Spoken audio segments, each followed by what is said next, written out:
오늘 말씀을 함께 보도록 하겠습니다. 오늘 말씀은 여호수아 9장 1절에서 15절까지 말씀입니다. 여호수아 9장 1절에서 15절까지 말씀입니다. 여호수아 9장 1절에서 15절까지 말씀입니다. 우리 다 찾으셨으면 한 목소리를 함께 보도록 하겠습니다. 시작. 2일 후에 요단 서쪽 산지와 평지와 레바논 앞대의 연안에 있는 헷사람과 아모리 사람과 가나안 사람과 브리스 사람과 히윗 사람과 여부스 사람의 모든 왕들이 이 일을 듣고 모여서 일심으로 여호수아와 이스라엘에게 맞서 싸우려 하더라.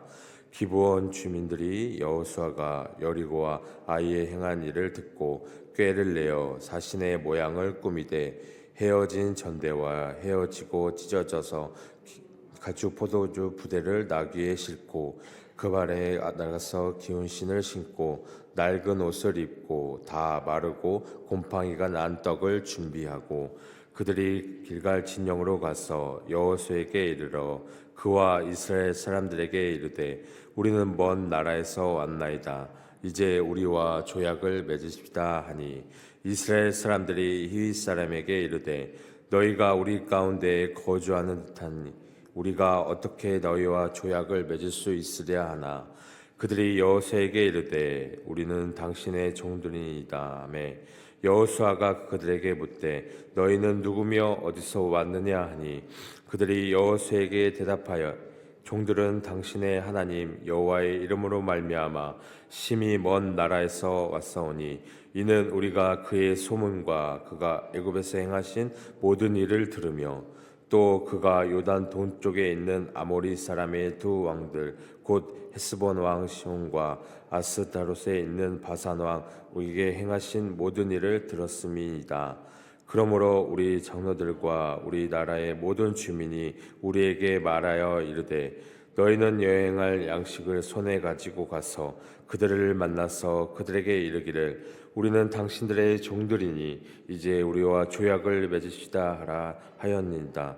우리의 이 떡은 우리가 당신들에게로 오려고 떠난 날에 우리들의 집에서 아직 뜨거운 것을 양식으로 가지고 왔으나 보소서 이제 말랐고 곰팡이가 났으며 또 우리가 포도주를 담은 이 가죽 부대도 새 것이었으나 찢어지게 되었으며 우리의 이 옷과 신도 여행이 매우 길었으므로 낡아졌다 한지라.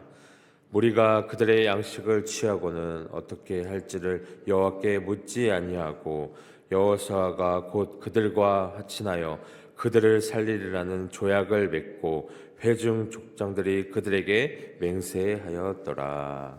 오늘 이 여호수아서는 오늘 이 본문인 9장부터 이제 좀 분위기가 전환이 됩니다. 왜냐하면 지금까지 이 게벨 성읍을 상대로 전투해온 이스라엘이 이제 가나안 연합체를 상대하기 때문입니다. 그래서 이스라엘은 가나안 이 입성 후 이 여리고 성과 아이 성을 상대로 승리를 거두었어요. 근데 비록 이 아간의 범죄로 인해서 이 아이 성 전투에서 큰 희생을 치렀으나 백성은 다시 한번 하나님께 순종하는 것이 자신들의 유일한 살 길임을 확인을 했다는 것입니다. 그리고 이는 에벨산과 그리심 산 사이 민족의 유서 깊은 이 장소인 세겜에서 거행한 율법 이 낭동 집회로 매듭을 지었습니다. 근데 한편 이 이스라엘이 심기일전하면서 전열을 가담는 사이에 이 불청객들 이 소문이 가나안 전역에 퍼졌다는 것을 볼 수 있습니다. 그리고 이 들려온 소식에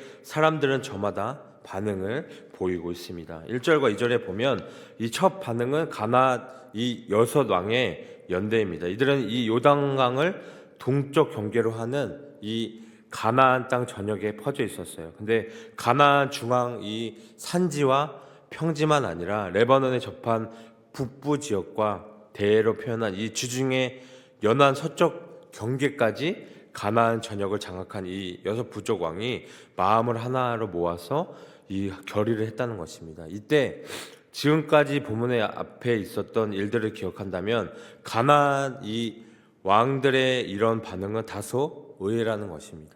왜냐하면 앞서 가나안 원주민들은 이스라엘의 진군 소식에 마음이 높고 정신을 잃을 지경이었다는 라합의 진술이 있었기 때문에 2장 11절에 보면 있었다는 것입니다.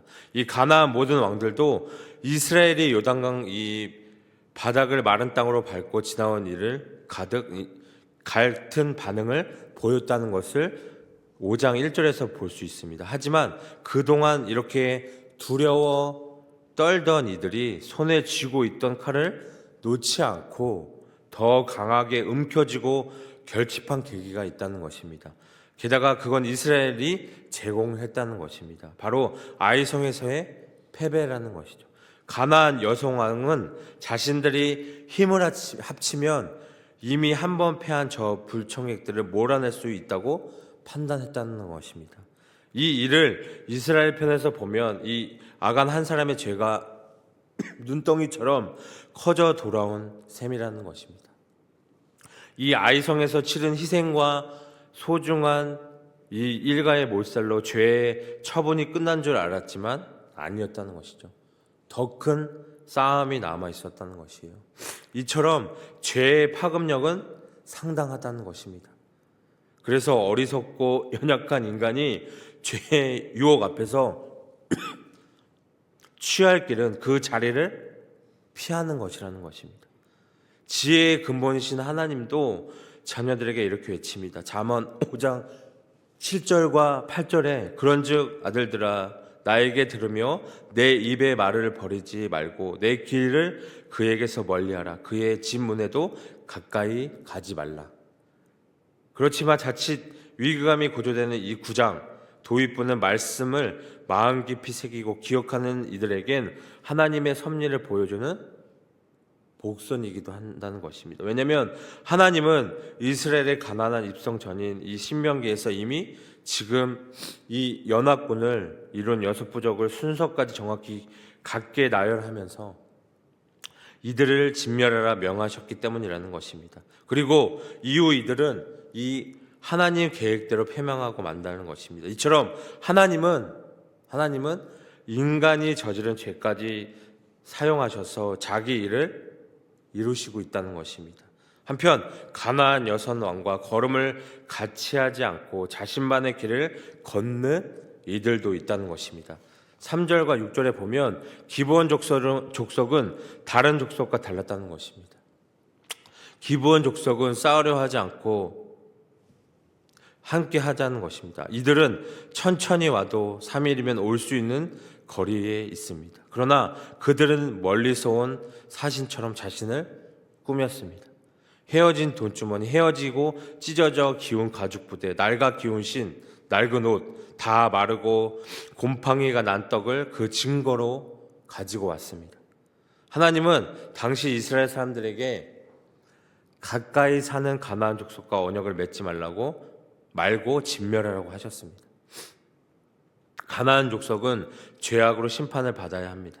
우상 숭배를 하는 이들과 언약하면 하나님을 떠날 가능성을 염려하셨다는 것입니다. 기브온 족속은 그들이 가나안 족속이라고 하면 멸망받을 것을 알기 때문에 자신들이 먼 데서 온 사신처럼 꾸며서 이스라엘과 불가침 조약을 맺고자 하였다는 것입니다. 7절과 8절을 보면 이스라엘 사람들은 호락호락하지 않았습니다. 이들은 기브온 사람들과 이 멸절 대상인 히위 족속인 걸 알아채고 조약은 불가능하다고 이야기했습니다. 그렇지만 죽음을 각오하고 찾아온 이들은 일체 요동 없이 한껏 자세를 낮춰 우리는 당신의 종들이라고 답을 하고 있습니다. 이에 한 발 물러서서 낯선 손님의 정체를 묻는 이 여호수아에게 기브온 사람들이 준비해온 말을 하고 있습니다. 9절과 11절에 보면 기브온 사람들은 자신들이 여기까지 온 건 순전히 여호와 하나님의 이름 때문이라고 이야기하고 있습니다. 하나님이 애국과 요단 동편 두 나라에 하신 일을 듣고 온 국민이 이스라엘과 이 조약을 맺기를 소망해서 걸음했다고 고백하고 있습니다. 이때 이 여리고와 아이성 사건은 일부러 빼고 이야기를 했습니다. 멀리서 온 이들이 최근 일을 알 수 없는 이 노릇이죠. 그래서 그런 뒤 앞서 준비한 상하고 찢어지고 낡은 물건들을 꺼내어 보이고 자신들 이 여정이 길었음을 강조하고 있습니다. 또 이스라엘이 이에 또 답을 12절에서 15절에서 이야기합니다. 이 기브온 사절달은 장거리 여행의 증거물을 또 내어놓습니다. 먼저 떡을 내어놓으면서 출발할 때는 양식으로 챙겼던 떡이 이제 다 말라서 딱딱해졌고 곰팡이가 피었다고 설명을 합니다. 그리고 포도주를 담은 가족 부대도 다 찢어질 지경이고 옷과 신발도 다 헤어지고 낡았음을 보여주고 있습니다. 시기적으로 이 요단 동편의 두 왕을 격파한 지 몇 달 흘렀기 때문에 장시간 여행을 해서 옷과 신발이 낡고 음식도 모두 상하게 되었다고 그들의 말이 먹혀든 것이죠. 이스라엘 백성들은 그들에게 양식을 취했습니다. 이것은 떡의 상태를 확인하기 위해 받았을 수도 있지만 조공의 표시로 받은 것일 수도 있다는 것입니다. 이스라엘은 어떤 결정을 내려야 할지 여호와께 묻지 않았습니다. 그들은 자기 도취에 빠져 있었다는 것이죠. 너무도 감정에 휩쓸려 분별하지 못합니다. 설마 적들이 친구로 유정하고 찾아오리라고 꿈에도 생각하지 못했던 것이에요. 그러나 방법이 다를 뿐이지 적들은 화치는 이 가장한 위장 전술로 여호수아를 대적하고 나간 것이라는 것입니다. 여호수아는 가나안 족속들과 화친을 맺어서 살려주어서는 안 된다고 하신 하나님의 말씀을 알았으나 기브온 거민들의 거짓된 행동에 속아 맺었다는 것입니다. 이것은 전적으로 여호수아가 그 일에 대해서 어떻게 처리해야 될 것인지를 여호와 하나님께 묻지 아니하였기 때문이라는 것입니다. 저질러진 실수였습니다. 이는 명백히 이 이스라엘의 커다란 잘못이자 신중치 못한 일이라는 것입니다. 여호수아는 이 아이성 전투 시에도 정탐꾼의 말만 듣고 싸움을 시작하였다가 실패한 경험이 있습니다. 큰 일을 앞에 두고서 하나님께 물어보지 않고 자기 마음대로 추진하는 것은 이처럼 큰 잘못을 불러일으킨다는 것입니다. 그러니 이것이 결과적으로 어쩌면 하나님의 뜻일 수 있었다는 사실이 이어지는 이 기브온 족속 이야기에서 암시되고 있습니다. 여호수아는 그들과 이 평화 협정을 체결하며 하여서 그들의 목숨을 살려주고 주종 관계의 조약을 맺었습니다. 회중의 모든 족장들이 이 기브온 사절단과의 조약을 인중하며 맹세했습니다. 이스라엘 백성들은 성공 후에 이 아이성을 공격할 때처럼 방심했습니다.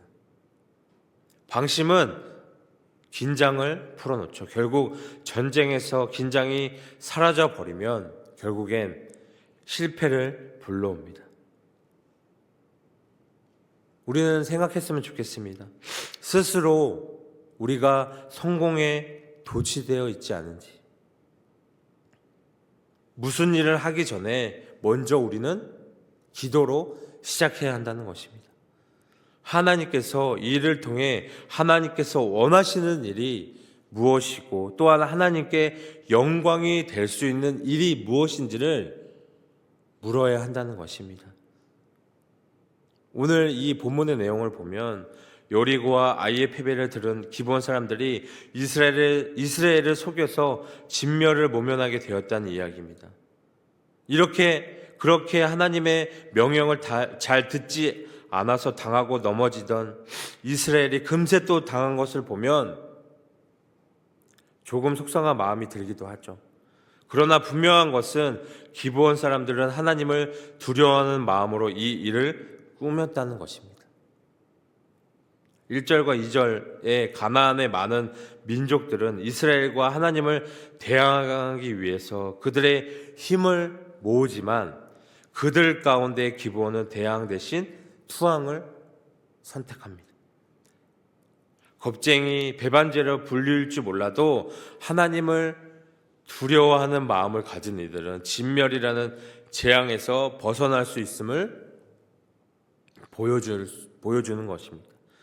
이것은 이 앞서 등장했던 여리고의 라합의 경우에도 비슷하게 보이기도 합니다. 라합 역시 이 이스라엘의 입장에서는 진멸의 대상이었고 세상적인 눈으로 보면 변절한 배신자의 낙인이 있는 사람임에도 결국 이 말씀 안에서 생명을 얻고 성경에서 말씀에서 그 이름이 궁극적으로 남아있는 이유는 하나님으로 알았기 때문이라는 것입니다. 아간은 이 이스라엘 사람이었음에도 하나님의 명령보다 전리품에 더 마음을 두어 죽었고, 라합은 이방인임에도 하나님을 그 무엇보다 두려워하여 생명을 얻었다는 것입니다. 생명을 얻을 수 있는 자격은 다른 어떠한 것이 아닌 하나님으로 인정하는 데 있다는 것을 오늘 이 본문을 통해서 우리가 다시 한번 깨닫게 된다는 것입니다. 이스라엘 사람이 아닌 이 이방인이라는 하나님의 백성이 될 수 없는 것은 아니라는 의미라는 것입니다. 이 인종적인 순수함이 하나님께서 원하는 나라가 아니었다는 것입니다. 오히려 이방인임에도 불구하고 우리를 종으로 삼아 주십시오 라고 말하는 이 기브온 사람들의 순수한 복종의 마음에 하나님은 연민으로 그들을 인정하시고 받아 안아 주시는 것을 우리는 볼 수 있다는 것입니다. 우리에게 당연한 자격이 있어서 구원받는 것이 아닌 무한한 하나님의 사랑으로 인해 구원받았다는 것을 우리는 고백해야 한다는 것입니다. 오늘 기브온 사람들은 거짓으로 하나님의 백성을 속였지만 그들의 마음의 기원에는 에서보다 간절한 야곱이 장조건을 바랐던 요셉과 같은 하나님의 구원에 대한 간절함이 있었다는 것이에요. 그 마음을 보임으로 그들은 하나님의 자비하심을 맞이할 수 있었다는 것입니다. 자격 없음에도 충분히 자비하심을 보이시는 하나님 앞에서 우리가 지켜야 할 단 한 가지는 우리가 하나님을 인정하고 순종하는 자리에 머무는 일이라는 것입니다. 내가 주인인 삶이 아닌 하나님을 주인으로 두는 그 믿음으로 주님의 자비를 삶에서 체험하는 저희들이 되셨으면 좋겠습니다. 하나님을 우리가 인정하고 순종하며 나아갈 수 있는 오늘 이 시간이 되기를 소망합니다.